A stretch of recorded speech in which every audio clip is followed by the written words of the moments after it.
Many moons ago, I went on a date with this guy, and I was really excited because he was quite hot. And we were going to meet in a music venue, and some of my friends were going to be there, and some of his friends were going to be there. And of course, I dressed up and I looked as good as I could. And he came over with a drink, and I was like, hi, so excited. And we had a little chat, and then he said, okay, I'm going to leave you to talk with your friends. And he proceeded to go to the bar, and then I didn't really see him for the rest of the night. And I felt a little bit confused by that. And I went over to see him and have a chat with him. He didn't seem very interested. He seemed kind of aloof. And over the course of the evening, our energies just got further and further apart. That spark that we had died. And I went home really confused that night. 2 years later, I had a conversation with this same guy, and he apologized to me. And he said, I was playing it cool. And I was telling myself a story in my head that you weren't interested in me. I was telling myself a story in my head that you'd rather talk to your friends than me. And that story in his head affected his behavior and his body language and his tone of voice. And I got the impression that he was not interested in me. He avoided asking me, do you like me? He avoided asking me, what happened last night? I feel like something went wrong. Can we fix it? What are you avoiding that's killing your sex life? When I work with couples, there's usually one who wants more sex and one who wants better quality sex. And if they got better quality sex, they'd want more sex. Does that sound familiar? So how can we pump the lifeblood back into our sex life? My name's Jay Diamond. I'm a love and intimacy coach, and I help stuck singles find their soulmates and great couples get really juicy and reconnected again. What we're going to talk about tonight is a whiz through sex life CPR. I'm going to give you 3 tips or 3 steps to really get that life force back into your sex life. So buckle up and let's go. Number 1 is stop avoiding education. We really must learn and relearn about our partner. If you've been with someone for 8 years or 12 years, they're not the same person as when you met them. Essentially they are, but life goes on, doesn't it? There might have been bereavements in that time. There might have been children born. There might have been illness. There might be stress at work. So who are you now? What are your likes? What are your dislikes? And do you even talk about it? You can have a whole overhaul in your sex life if you will switch from the mindset of something's broken and we need to fix it to how can we really get to know each other again? How can we create this as a playground to be explored? And actually a dry spell can really work in your favor because there's where we were, there's the dry spell. And there's where we are now, which is let's get to really know each other again. Let's be curious. Because let's get real, most of us never really had a really great sex education. We're basically told not to get pregnant and don't get an STI, and then we're off into the world to kind of work it out on our own. So it's no wonder that we don't always know what to do all of the time. And then if we watch porn and we compare our sex life to what we're seeing on the screen, which is basically naked actors, there's somebody usually there with good lighting and someone who wants to get the right shots.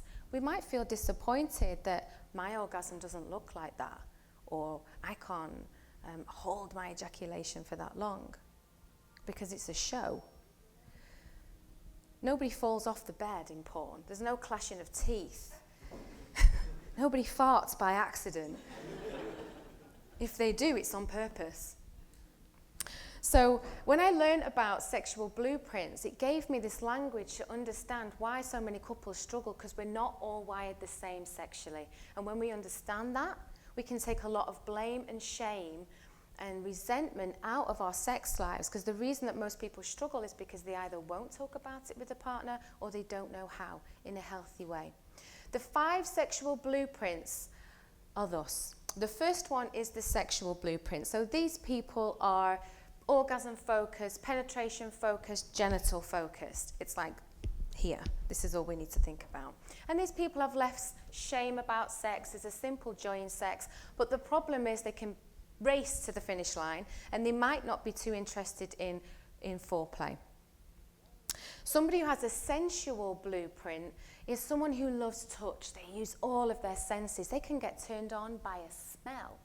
But if the room's messy, if the atmosphere isn't right, if they get in their head and they're critical, everything stops. The energetic loves the tease, loves the anticipation, and this is me, the space in between. But if there's a word that's wrong, if the music is wrong, if a touch is wrong, they can immediately short circuit. The other one is kinky. I'd say this was my secondary blueprint. So these people love the mind games. They love to play on the edge. They want to know what the taboos are. But the problem or the shadow side of this is that they might feel shame around their desires and what they really want. They might get so stuck on one thing, like fetishize one thing, that becomes their only route into pleasure.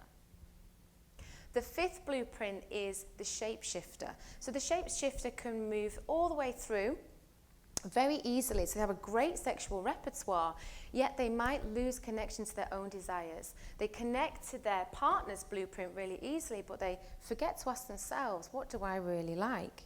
So when we can identify our blueprint and a partner's blueprint, it gives us a language to talk about it and know that just because my partner can't have sex when the room's a mess, it's not because they're crazy. It's just because they're wired differently than me. Number 2 is be specific, and this is really important. How do you want to be touched? How do you want to be fucked? I would love to be massaged with coconut oil slowly and mindfully and tied up tightly and made love to slowly. It's going to get you a different result than, I'm really bored with the way things are going. Can you just surprise me? A surprise might be a finger up your bum. Now, if that's not what you asked for, it might not be the surprise that you asked for. So be specific with what you would like. You are 90% more likely to actually get it. Here's the thing. Your partner wants to please you. They want to make you happy in bed. They really do. But you've got to be specific. And don't deflect and put that responsibility on them. Know your own desires, and you might have to rediscover that together. Number 3 is don't avoid negotiation. So although some of us are quite good at asking generally for what we want, many of us are not good at receiving a no. We blame and shame and resent our partner if we ask for something and they say no.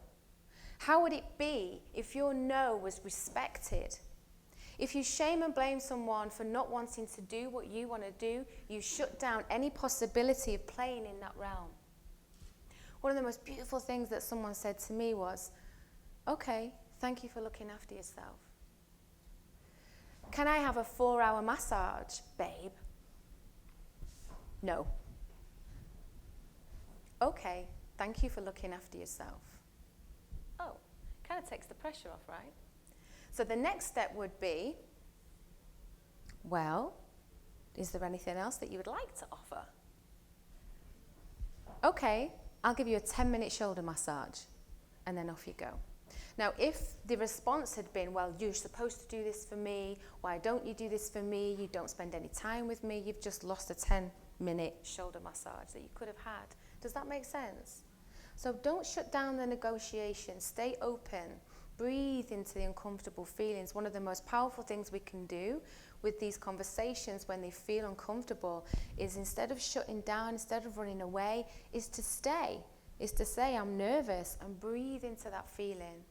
Allow yourself to negotiate. So the 3 steps. Stop avoiding education. Number 2, be specific. And number 3, don't avoid negotiation. Allow yourself to explore. Use a dry spell as a segue into a new realm and new possibilities for your sex life. It's absolutely possible. My name's Jay. I'm a love and intimacy coach. I help stuck singles find their soulmate and great couples get juicy and reconnected. You can find me at jaydiamond.net. I'd love to connect with you. Thank you.